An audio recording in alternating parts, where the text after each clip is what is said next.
ډېر خوښ او خوشحال یم چې په داسې یو پرفیض او بابرکته مجلس کې قرار لرم چې نسبت د دواړو جهانو د سردار امام الانبیاء محمد عربي صلی الله علیه وسلم د بهترینو احادیثو د کتبو بالخصوص د امام بخاری رحمه الله د کتاب د اختتام سره دی. الله تعالی دې د دې جامعې او د دغه بند مالیار د رسول اکرم صلی الله علیه وسلم د احادیثو مبارک و خادم زمون ګران دوست او ورور جناب شیخ صاحب صدرالدین دا همت او دا سعیا په خپل دربار کې قبول او منظور کړي. دا زید الله تعالی د علم او د عرفان مرکز وګرځي. معزز سامعینو درنو مشایخو په خپل خپل نوبت هر یو ډېر قیمت بها خبرې موږ تاسو ته عرض کړئ. وخت چونکې نهایت مختصر دی، زه 5 یا 6 مختصرې خبرې د خپلو فاضلانو وروڼو ته بطور تذکیر یا بطور نصیحت وړاندې کول غواړم. هغه دا چې دوستانو طالبان د دورې په کال باندې تقریبا 7 کتابونه د احادیثو ځینې بالاستیعاب لولي او په ځینو کې تنها یوازې او یوازې د اساتذه کرامو د لوري هغې ته یو څه حصه لوستل کېږي او بیا ورته اجازت ورکولی کېږي. دا هر یو کتاب د احادیثو که د امام مسلم رحمه الله کتاب دی، که د امام ابو داود دی، که د امام نسائی دی، که د امام ابن ماجه دی، که د امام طحاوی رحمه الله کتاب دی، دا هر یو په خپل ځای کې یو ځانګړی حیثیت لري. دا هر کتاب د علومو د معارفو یو عظیمه خزانه ده. خو راځئ لږ دا وپوښتو چې د دغې ټولو کتابونو په درمیان کې چې طلبه کرام ولولي، استادان درس کې ورته د یو کتاب نوم هم د کال په آخر کې نه اخیستلی کېږي چې د امام مسلم د کتاب ختمانه ده رحمه الله، یا د امام نسائی د کتاب ختمانه ده، بلکې د عوامو د خواصو په درمیان کې مشهور دا ده او حقیقتم دغه دی چې دوی وایي د امام بخاری رحمه الله د کتاب ختمانه ده. ټول کتابونه یو محدث لولي او د ختم ورځې ته د امام بخاری کتاب ته یخی. دا مجلس چې جوړ وي ټول مجلس د امام بخاری د کتاب د ختمانې په نوم باندې یادېږي.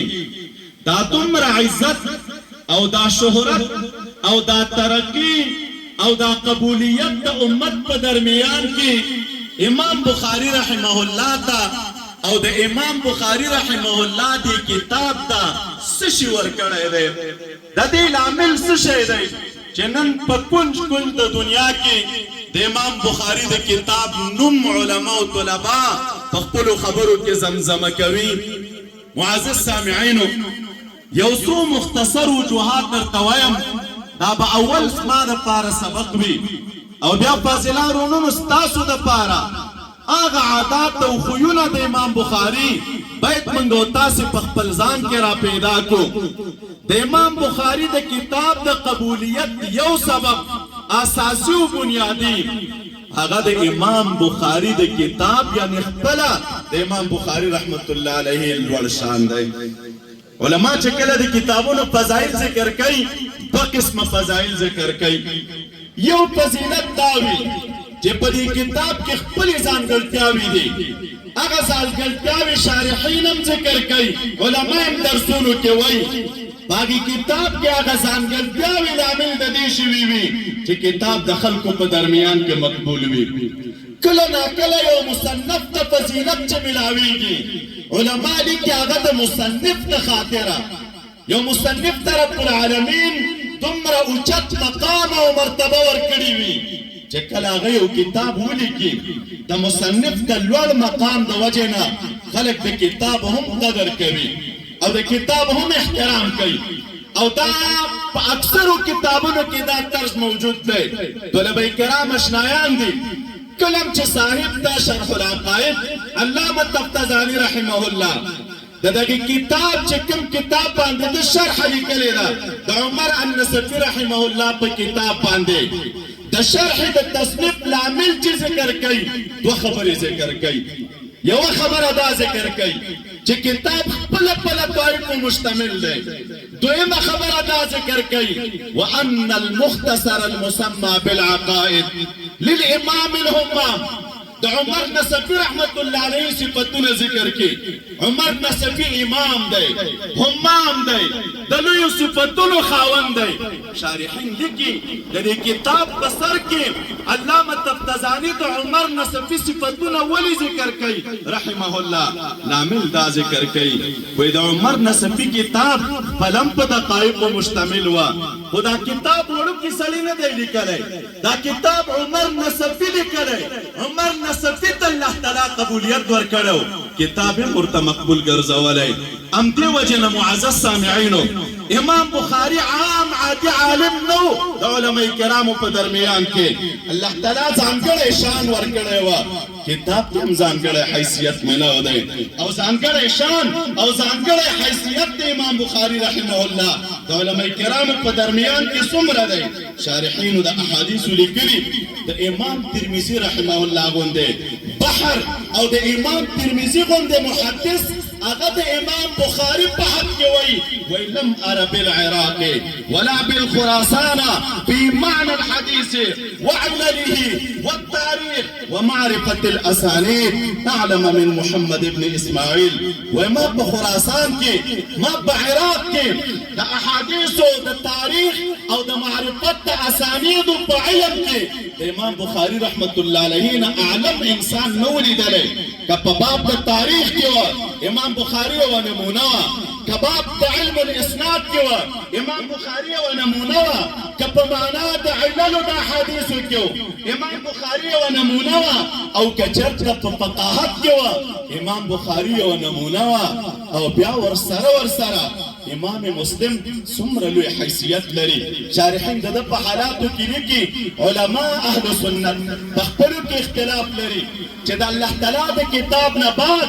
مرتبه د کوم کتاب اوچته ده جمهور علماء وای د امام بخاری د کتاب مرتبه اوچته ده اهل مغرب وای د امام مسلم د کتاب مرتبه اوچته ده هغه مسلم چې بهترین کتاب لیکلی چې د امام بخاری د کتاب سره په صحت کې ډغري وایي د امام مسلم غوندې محدث چې کله به امام بخاری رحمت الله علیه سره مخامخ شه ورته به وایي دعني يا استاذ الاستاذين اقبل رجليك ويديك اے د استادانو استاذه لک پریک دما دا شرف را تر او باخه جزستا او خپل لاسونه خپل کما زستا خپل کم زستا لاسونه خپل کم د امام بخاری باندې محدث د امام مسلم باندې محدث د امام بخاری د لاسونو د خپل کولولو ارزو لري دغه یو انسان چې کتاب ولیکي تبعید هغه کتاب تبع رب العالمین د نورو کتابونو په درمیان کې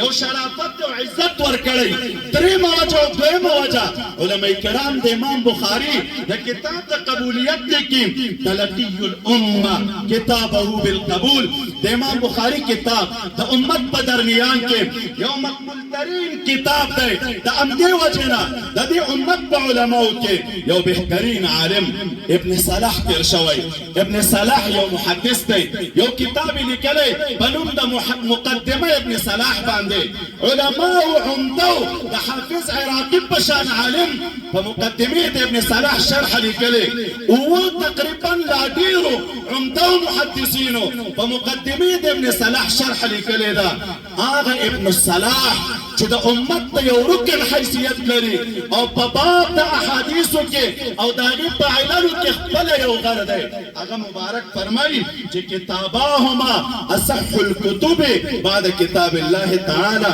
دا امت بدی اتفاق دی دا امام بخاری رحمت اللہ علیہ کتاب، دا امام مسلم رحمت اللہ علیہ کتاب، دا پا امت کی مقبول ترین کتابونه دی او خلق دیتا دا عزت پا نظر باندی گوری. دریم علماء کرام لکی دا امام بخاری کتاب تا رب العالمین شہرت ولی ورکڑی. شروع دی عجیب دی تاسو علماء الحمدللہ شیخ سیبادر تلوستلی وی. معزز سامعینو ہر محدث چی احادیث را نقلوی داغی دا پارا دوی وجوہات ذکر کئی. دا حدیثو دا پارا اصول لری، دا حدیثو دا پارا شرائط لری. علماء لکی احادیث چی اوراوی را نقلوی کل دا روایت پا عنصر را نقلی، کل یو روایت پا کلمه دا حدثنا او دا اخبرنا سر را نقلی. کلمه دا حدثنا، کلمه دا اخبرنا، کلمه دا سمعتو، دا تصریح بالسماع دا جو محدث دے استاد نا روایت را نقلی. دا خو متفقه دا علماء پا منز کے گرچہ سرا دا دین متاخرین فرق کئی، خو لیکن کلم جو محدث روایت پا عنصر را نقلی دے اوراوینا دا نور علماء خپل شروط دی. امام بخاری پا کی دقیق شرط لری وی کلم جو محدث روایت پا عنعنی سر کئی وی دی راوی دا پارا دو شیان ضرور دی. یو دا دا استاد سر معاصرت او دویم دا استاد سر لقاء. یو راوی چه دا استاد نا روایت را نقلی دا بشرط بی چه دا دوانو زمانه با یو بی. دویم شرط پا کی دا دی چه دا دا شاگرد با دا استاد سر لقاء ثابت وی. کچرت یو شاگرد دا استاد نا روایت را نقل کا او من کتب دا اسماء و رجال و دا تاریخ او قتل دا دی دوانو زمانه سر یو نوا سند کن قطار آگلا دی روایت دا سو ترجیح نور کئی ککل دا سی وشی چه زمانه یو دا ولیکن دا دغی محدث دا دغی خپل استاد سر لقان دا ثابتا یو عمده کتاب دا تاریخ نوی لکلی چه دا شاگرد تلی او دا دغی استاد نے پتلانی زی که حدیث اوریدلی وی دی روایت دا امام بخاری اعتبار نور کئی سرد دینا چه دا نور محدثین رای دادا چه دا عنعنی بصورت کے تنها معاصرت کافی دے او لقاء دا شاگرد دا استاد سر ندشر و باوجود دا حقیق بیا هم امام بخاری وی لقام شرط دا معاصرت دم شرط دے دا سمر دقیق شرط دے. امام بخاری رحمت اللہ تعالی علیہ دا احادیث دا پار وضعت گئی دویمہ دریمہ دا قبولیت وجہ چا علماء کرام ذکر کئی اگا دا سلورم وجہ علماء دا ذکر کئی. امام بخاری رحمت اللہ علیہ دا کتاب تا چمنگا و تاسیو گورو دا دیر پیو دقیق و پا علل و خفیو باندے مشتمل دے. دا دے وجہنا شارحین دا امت لکے چھ فقہ البخاری فی تراجمہی امام بخاری چھ دا کم ابواب او کم تراجم وزا کری دے پدی ہاری او ترجمہ کے او پدی ہاری او باب کے چھ دا مبارک وزا کرے دے. کله چې د شارحینو کتابونه راوس پړلې شي څوک وایي په دې باب کې 10 مسائل دي، څوک وایي په دې باب کې 15 مسائل دي، څوک وایي غرض د امام بخاری 15 اغراض دي، څوک وایي 15 اغراض دي، څوک وایي 6 اغراض دي، څوک وایي دغه باب چې امام بخاری وضع کړی دا د مخکې باب سره په متعدد وجوه باندې ربط او مناسبت لري.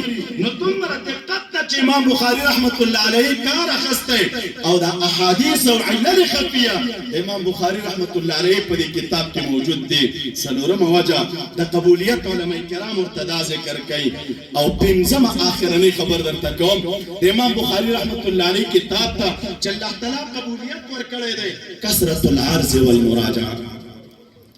دا کتاب چې دوی کله دا ساده کتاب نو چې کله تمام کوي دا هغه زمانه چې کوم عمده محدثین و لکه امام احمد ابن حنبل، لکه یحیی ابن معین، لکه علی ابن مدینی جدا د خپل دور عمده محدثین دي ورسره جارحین او معدلین هم دي.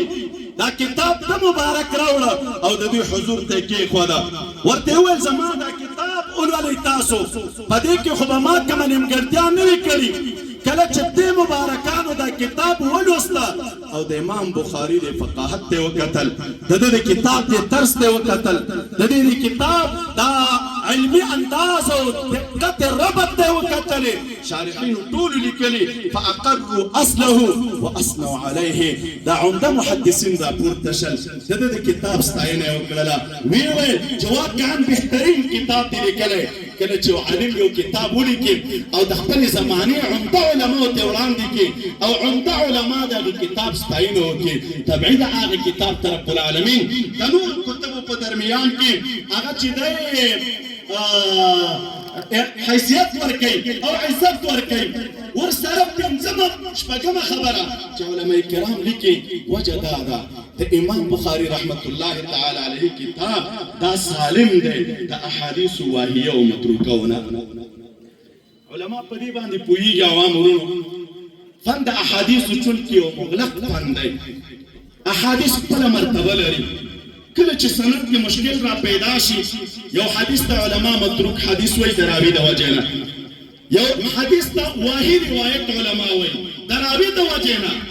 امام بخاري رحمت الله علیه چې دا کوم کتاب لیکلی مخکې مې درته وویل چې دومره د ډېرو شروطو لحاظ د مبارک په دغې کتاب کې کړی تبعید روایت د متروک کتاب د متروکو روایاتو نه پاک دی، د واهي روایاتو نه پاک دی.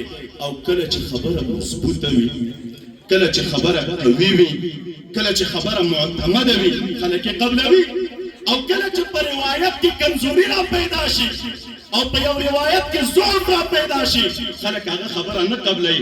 مدار د قبولیت د روایت او مدار د قبولیت د حدیث دا په سند باندې دی. که سند قوي وه روایت هم قوي، او که سند کمزوری دی روایت هم کمزوری. د همدې وجې نه هغه علما چې هغوی کوشش دا کوي چې سند قوي ذکر کړي روایت هم قوي وي. د مقدمه د مسلم او نورو کتابونو کې راځي د طالبان ورونو ته دا خبره کوم چونکې مدار په دقت دی د روایاتو. اکثره کتب د اسماء الرجال چې موږ او تاسې وګورو یا کتابونه د جرح او د تعدیل وګورو هلته یې لیکلي وي چې د صوفیه کرامو روایاتو ته باید ډېر اعتبار په دې معنا ورنه کړی شي چې یو سړي د یو صوفي عالم د خولې نه روایت واورېده او د سمدس هغه مدار د عمل وګرځېد. دا خبره زموږ په کتبو کې ده د قواعدو د اصولو وجه څه شی ده. دا د صوفیانو په روایاتو کې علما احتیاط ولیکي دې کې راز څه شی دی. راز علما دا ذکر کوي چونکې صوفیان په دوی حسن ظن ډېر غالب وي، د دوی د محبت فیصدي د رسول اکرم صلی الله علیه وسلم سره ډېری. که دوی ته د نبي علیه السلام د ادرسه چا خبر وکړه محبت په دومره غالب وي چې بغیر د تفتیش او د تلاش نه سمدست وایي چې بالرأس والعین د نبي علیه السلام وینا ده په سر سترګو راته قبوله ده. خپل باطن پاک وي د بل په حق هم دا تصور کوي دا سړی به چېرته ماته داسې یو روایت پېښ کړي چې هغه د نبي علیه السلام نه وي، یا به کله دی داسې یوه خبره وکړي چې په نبي علیه السلام دروغ وایي نو سمدست خپله مني او بل ته هم وایي چې هلکه ما روایت اورېدلی دی او تاسو ورباندې عمل وکئ. خو بیا چې کوم معدلین او جارحین علما دي د دې فن محققین دي هغوی وایي نه په دې مسلو کې ډېر احتیاط پکار دی. لکه زه تاسو ته یو نمونه ووایم په دې تفسیرونو کې یو تفسیر دی روح البیان څومره عمده تفسیر دی. الله په ځان یقین وکړئ د دې زمانې علما که روح البیان تفسیر وګورئ استطاعت په چا کې د دې خبرې نشته چې په احسنه طریقه د دې کتاب نه چې دی اخذ وکړي. دومره یو مغلق تفسیر دی، دومره په باطني اسرارو مشتمل دی، دومره په درندو خبرو باندې مشتمل دی. خو که بیا کله په روح البیان کې فن د حدیثو راشي یو حدیث را پیدا کړي نو که نوی چا تخریج کړی وي په روح البیان باندې تاسو یې وګورئ، یا که خپله یو روایت درته راشي په دې فن کې تاسو لږ په دې روایت باندې تحقیق وکړئ او کتب ورپسې وګورئ د اکثره احادیثو په باب لاندې به درته علماو لیکلي وي چې چا تخریج کړی وي علم اجد دا روایت ما نه دی موندلی، زما تر نظر نه دی تیر په کتبو کې دا روایت نشته. روایت دی په کتبو د حدیثو کې نه پیدا کېږي. نو علما د طبقات المفسرین چې کله د کتبو د تفاسیرو طبقات بیانوي نو یو طرف ته وایي چې د علامه اسماعیل حقي تبحر علمي په خپل ځای، تفسیر د قرآن کریم په خپل ځای، دقت د تفسیر په خپل ځای. خو څوک هم چې د اسماعیل حقي تفسیر ګوري په باب د حدیثو کې پکار دا ده چې د احتیاط وکړي. ولې چونکې صوفي وه مشرف د صوفیه کرامو داسې دی چې هغې په دغې باب کې د نبي علیه السلام د محبت د وجې نه او د خپل حسن ځوان د وجه نه چې څنګه خپله دي په نورم هغه باور کوي. وایي علماو ته په کار دا دي چې د روح البیان حدیث چاڼ کړي، د هغې نه بعد بیا پرې عمل وکړي، سمدست په عمل نه کې ورباندې. نو د دې وجه نه درته مې وویل چې مدار د صحت دا په سند باندې دی. سند قوي و روایت هم قوي، که سند کمزوری روایت هم د هغې سره کمزوری کېږي. او آخرنۍ خبره چې درته کوم د امام بخاري رحمت الله علیه دا کتاب دا په ډېرو احسنو اسانیدو مشتمل. سند دا وړوکی شی نه دی. زه اکثره طالبانو ته وایم سند څنګه شی دی. یو څوک چې د یو چا نه روایت را نقل کوي او روایت هغه خپل استاد جوړوي، بیا د هغه نه احادیث را نقلوي. امام مسلم په مقدمې د مسلم کې لیکلي وایي الاسناد من الدین، اسناد دا من الدین دی. ولولا الاسناد لقال من شاء ما شاء. که اسناد نه وای د چا چې څه خوښه وه هغه به ویلي وای. و نن چې هر څوک خبره نشي کوی او هر خبره نشي کولی، اساس دا دی چې سند موجود دی. خلک سمدست پلټنه کوي دا خبره څومره حقیقت لري. یو خبره چا وکړله کفا بالمرء کذبا ان یحدث بكل ما سمع. یو سړي دپاره دومره دروغ هم کافي ده چې خبره دې واورېدل او سمدستې بل ته ورسوي. دا دروغ ده، په دې کې احتیاط پکار دی، سند پکار دی، سند ولټوه. دا خبره چا کړې ده، په کوم اساس یې کړې، تا ته چا راورسوله، رښتیا وکړه دروغ. دغه سړي چې تا ته راورسوله دی څنګه و، هغه ته چې چا ویلې ده هغه څنګه و، هغه نه چې مخکې هغه سړي ته ویلې ده هغه څنګه و. نو دا کتاب په بهترین سندونو باندې مشتمل دی. او علما لا دام وایي چې الاسناد من الدین. حسن بصري رحمة الله عليه را نقل ابن سيرين رحمة الله عليه العلم دين فانظروا عمن تاخذون دينكم. علم خو یو رڼا ده، دا دین دی. تاسو وګورئ چې دا دین خپل د جانه را اخلئ. سړي ته لږ وګوره، د هغه ثقتوب ته وګوره، د هغه فقاهت او تبحر ته وګوره، بیا د هغه نه علم را اخله. او که خدا نه خواسته د سند احتیاط ودې ونه کړه او روایت دې راواخیستل د چا نه، او چې د هر چا نه دې راواخیستل بیا به مشکل جوړ وي. دا به د فخر په انداز وایم الحمدلله د حضرت شیخ صاحب او زمونږ سند دې ته زه سلسله الذهب وایم. زمونږ سند دا د سرو زرو یو زنځیر دی. د دې سند تاریخ که موږ وګورو، د دې زمونږ د مشایخو نه راواخله تر رسول اکرم صلی الله علیه وسلم پورې هر یو کس او محدث چې په دې باب کې راغلی دی هغه ځان ته د علم یوغر رب العالمین بالفقاهت او دغه رنګې عروج علمي ورته نصیب کړی و. نو بهترین سند د دغې کتاب دی. طالبان ورونو سند ګورئ، بیا درس وایي. هر چا له درسونه مه وایئ چې سبا پې شرمېږي، سبا درته عار وي، سبا یې د شرم نه نوم نشي اخیستلی. او یو ځانګړی قبولیت چې الله تعالی د امام بخاري رحمت الله علیه کتاب ته ورکړی. علما لیکي یوه وجه یې دا وه چې د نبي علیه السلام د احادیثو یې ډېر ادب کړی دی.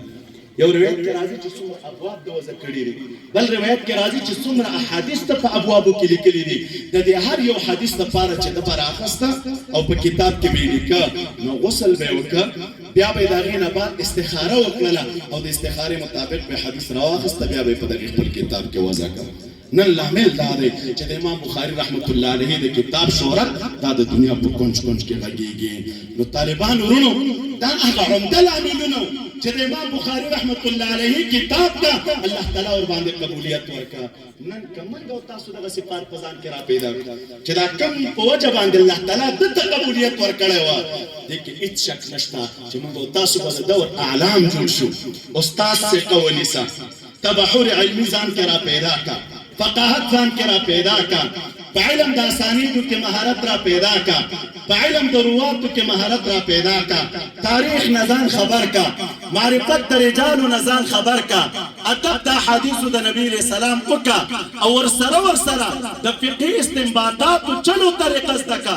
ته ګوره چې تا نه یو عالم جوړېږي او که نه جوړېږي. زه کله د خپلو طالبانو ته وایم پخوانۍ زمانه اوس تللې ده. دا زمونږ او ستاسو نه مخکې دور چې وه خلک چونکې نیکان وه، عقیدې د خلکو سمې وې، ذهنونه د خلکو درست وه. یو صاحب نیک انسان نه چې وی یو معمولي حسي کرامت نه مولیده، نو خلکو به سمدست په سینه ورته لاسونه کېښودل چې دا د خدای دوست دی، واله که خبرې پسې مه کوئ خوله به هم کږه شي، بل نقصان کې به مبتلا شي. د نیکانو خلکو قدر کوو، د نیکانو کرامتونه د خلکو د اصلاح سبب ګرځېده.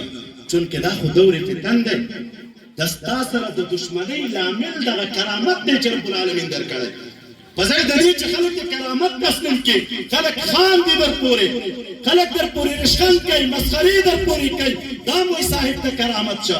هغه کوم کرامت چې یو صوفي په لاس باندې ښکاره کېږي، خلک ورته سحر وایي، کوډې ورته وایي، منترې ورته وایي. نو چې حالات بدلیږي ځانم سکه کا.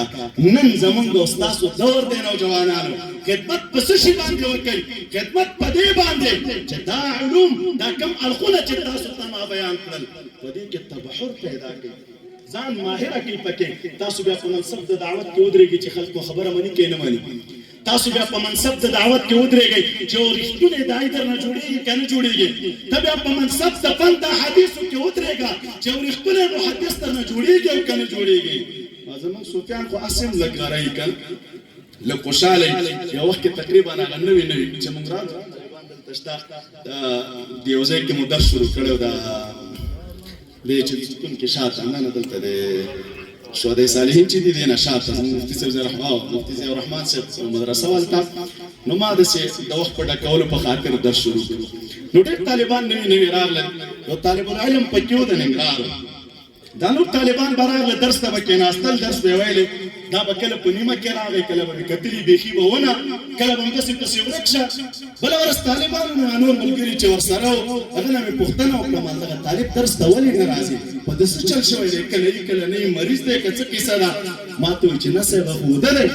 ما دې هره ورځ ودی وی، هره ورځ ودی. نو ما دې وجه وایي هغه وایي چې ما ته پیر صاحب ویلي دي چې بس د نیکانو خدمت کوه، خدای به درته فیضي علم درکړي، فیضي علم به درته درکړي. ما ورته ویل چې فیضي علم عطا دا خو یو خلاف العادت ده، په دې اتکا نه پکار، هر چا ته رب العالمین نه ورکوي.